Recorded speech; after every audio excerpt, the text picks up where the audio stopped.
Question. If you receive a blank check, an open check, and they tell you to write in it the amount that comes to your mind, and you will receive the amount, how much will you write in this check? And I will give you the space to tell me your answer in the comments. But it is necessary that you choose an answer, even if you do not write in the comments. Keep it in your head. It is not a problem. Just choose an answer. How much will you write in this open check? Now, while you think of an answer or write the answer, let me tell you this funny story that happened to me in real life, and which exactly or somewhat very closely talks about the subject of this very dangerous book.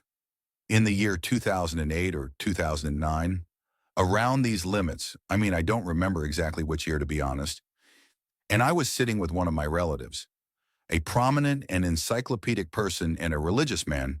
He is, but he reads from every sea, and his ascendancy is vast, searching for wisdom wherever it is found. And wisdom is lost to the believer, my friend. Anyway, we were chatting like this in different conversations. He asked me what major I will enter at university. I said, by God Almighty, I haven't decided yet. Really, I haven't decided what major I want. I said I have in mind petroleum engineering. And I also have in mind civil and architectural engineering. I love it. But my mother tells me to study Sharia. So it's very likely I will study Sharia. Focus with me. He told me not to enter Sharia. I said I don't enter Sharia. Why? He told us that religion exists and is preserved and will not disappear, God willing. You can learn it at any age and in any age. You find it in books, in lectures. You find it in educational lessons. You find it with the sheikh, with the scholars. You find it everywhere. You can obtain it. And God has preserved this religion for us. Praise be to God. He said, learn religion, and at university, take a worldly specialization, something in which you serve humanity. And in this way, you will have combined this world and the hereafter. May God make you happy. I will never forget this answer as long as I live. And my relative, I may not have met him since those days except approximately twice. May God heal him and grant him good health, God willing. But maybe he does not know that I actually studied religion for 5 years after university. So he said to me, for example, why don't you learn something about energy science? Focus on this talk approximately in 2008, 2009, around this time. And he talks about energy science. He told me that energy science is not new, but recently people have started to focus on it more. They started to study it more. And he told me that until now there are no reliable and established studies on energy science. Look at this man's awareness. But it is an interesting science. I said, great, but let's not talk about energy science. Look at the example, my friend, that he answered me on, so that you know that the man knows the correct energy science, or when looking at the realistic, logical, natural energy science, not the wrong concept that we hear today, unfortunately. He told me he will give you an example. You know the racetrack in the stadiums, the running track for athletics or the Olympics. I told him, yes, I know the track. He said, if we told you to run this track, try to run this track. How many laps can you complete? Running. I told him, by God, it is a big track, honestly. But considering that I play football every day, and my fitness, God willing, is good, I say I will finish a lap, 2 laps at most once, meaning running 2 laps at most. He said once. I said once. They said if we encourage you and your mother and our family were there, and it was a global race, come on. And in the presence of prominent figures, for example, I am confident that I can complete the 3rd lap, God willing. He said, this is your limit. God, this is what I expect to be my limit. That's it, eagerly.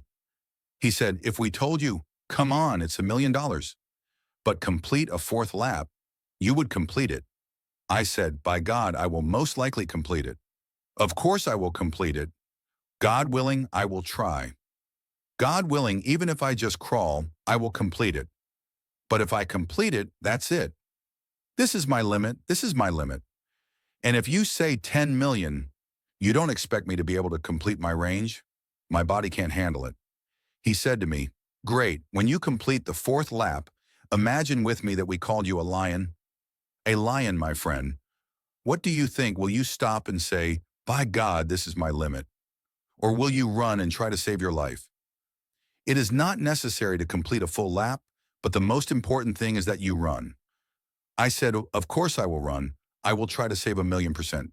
He said, this is part of the science of energy, that a person often has full energy, potential energy, that only comes out in certain situations, including, for example, trying to succeed, the survival instinct.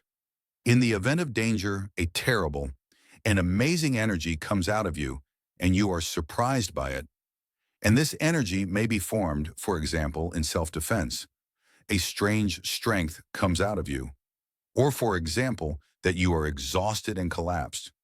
And at the same time when danger occurs, your body strongly pushes adrenaline, and this full energy begins to come out. And he said this to me. I remembered a situation that happened with my brother, our neighbor's son. Our neighbor's son is much faster than my brother. And my brother was classified as a slow person in our days.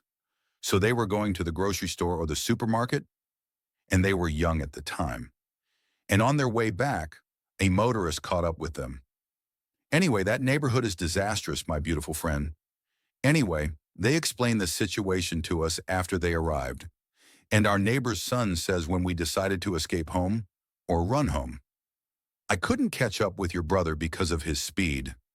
Imagine, suddenly my brother became faster than our neighbor's friend. This could be a full energy. David Goggins began the introduction to this book talking about this subject somewhat.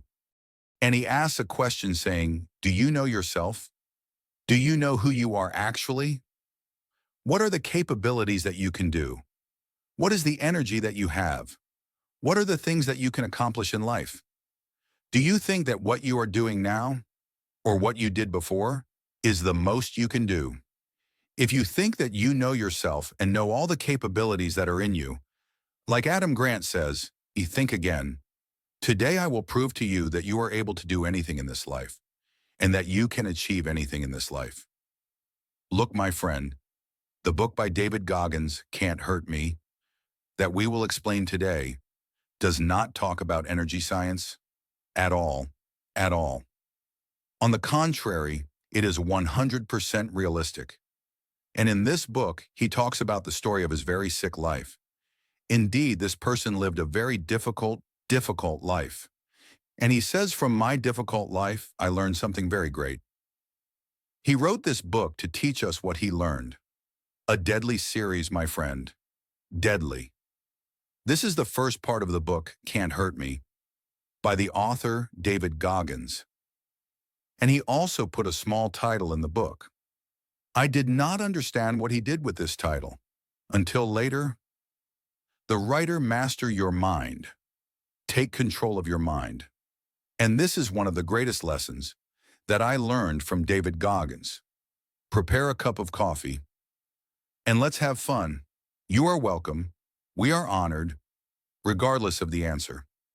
My friend who answered regarding the check, I will ask you why you did not take double this amount. And if you tell me, I will take double. I will tell you why you do not take 10 times. And if you tell me, I will take 10 times. I will tell you why you do not take 100. That is, for example, if you choose 1,000,000, I will tell you 10 million is not better. And if you say 10, I will tell you I did not take 1,000,000,000 or 10 billion. And if you say 10 billion, I will tell you 1,000 billion and so on until we reach the number Google, because there are people who do not know what the number Google. Google is a number, meaning one followed by 100 zeros. So if I said I want Google, you would say I didn't get 10 Googles, so make it 100 Googles or 1,000 and so on. What is happening here, my dear friend, is that your mind is limited in thinking. And it is designed to be limited because this universe is limited. And everything in this universe is only practiced in a limited way. So it is something positive and something negative at the same time. See the topic that everything in life is only practiced in a restricted way. This is a very big topic. I mean, if I explain it to you in detail, and I know that it will affect your life a lot, because it is a high-thinking task. I literally need a whole episode, so therefore just let me give you this. The idea in general. I mean, everything in life that you do, my dear friend, you cannot do with absolute freedom. It must be restricted. I mean, for example, you say I want to go from home to the mall. You must abide by the laws of traffic. When you travel from country to country, you must abide by the regulations for entering the airport, entering the plane, arriving at the country, and so on. When you come to dress, you must specify the color of the t-shirt, or the type of t-shirt, or how many t-shirts you will wear. You can go out in one piece or two pieces, or three that you want. But in the end, you must determine, because everything in this life is not practiced except in a restricted way. So if you were like me when I was in my early 20s, you would think that I want absolute freedom. There is no such thing as absolute freedom. There is freedom within a certain scope. In the end, it must be limited. A strange universe, a universe designed in a very strange, dual way in which you find opposites and contradictions, present together and living together. Something strange in that freedom is restricted at the same time. The important thing is that we do not care about the positive side. The negative side is that your mind has set certain limits for your abilities. So consequently, what David Goggins wants to convey is that you must understand that you have latent abilities that you can hardly reach. And he keeps saying, you must reshape the wiring of your brain. Fix the wiring in your brain that convinced you that these are the limits of your abilities. Some of us might say, by God, I cannot swim. Some of us might say, I am afraid of heights. Some of us might say, I am afraid of airplanes. I am afraid of the dark. I cannot eat more than 2 meals a day. I cannot drink more than 2 liters a day. I cannot sleep more than 3 or 4 hours. Don't convince me. I cannot attend and complete my studies and go to the club at the same time. Don't convince me. I cannot sleep at night, brother. I cannot sleep before 12 at night. Or this famous sentence, I cannot wake up at 6 or 5 in the morning. I cannot.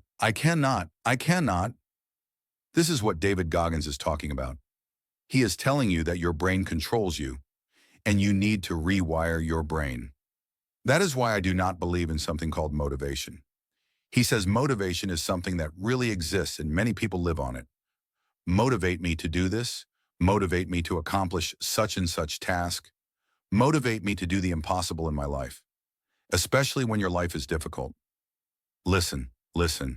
The more difficult your life circumstances are, the stronger your mind's restrictions on you, and you need motivation. That's why he says, I don't believe in motivation. Why David Goggins? He says because motivation makes me do the thing because I'm motivated. And I want to do the thing because my mind wants to do the thing and is convinced that it can stick to it. I want to go to the gym every day without my earphones. So you know this person is strange. David Goggins actually goes to the gym without my earphones. I get depressed if I forget my earphones. He doesn't. He says I exercise without my earphones. Why? Because I'm always talking to my mind. Whenever it tells me, David Goggins, you can't, I tell it I can. This is the gist of this book. But I'll show you the details ahead, how David Goggins arrived at this idea. And believe me, he won't. You will understand it until I tell you the story. In some events, my friend, you will not be able to understand them until you see the story. In the next part, we will explain the story of his fight against pain and the war with his mind. A very wonderful upcoming episode. Get ready and do not forget that without your support after God, I would not have been able to reach anyone. So share this clip with those you love. Believe me, you will like the series, God willing. I will meet you next week in a more than wonderful episode, God willing. Thank you for listening, and thank you always for your time, which is priceless.